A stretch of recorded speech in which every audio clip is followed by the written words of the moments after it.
Hallelujah. तर निकोडेमला समजलं नाही आहे.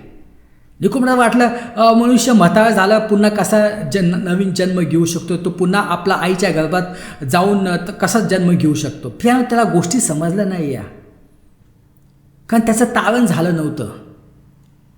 पुष्कळ ख्रिस्ती लोकांना ह्या गोष्टी माहीत नाही आहे. बॉर्न अगेन म्हणजे काय आहे. काय वचन वाचूया.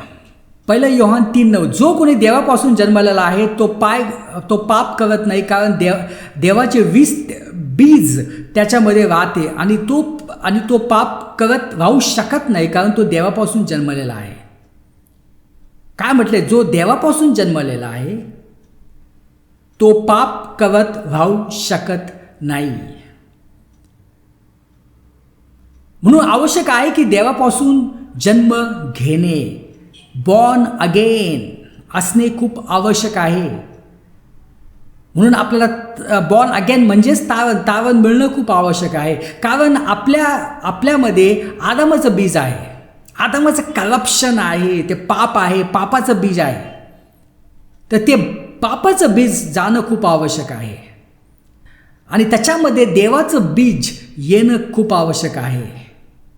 कारण जेव्हा आपल्या देवाचं बीज येतं सर्व आपल्या पापाची क्षमा होऊन जाते, सर्व पाप नाही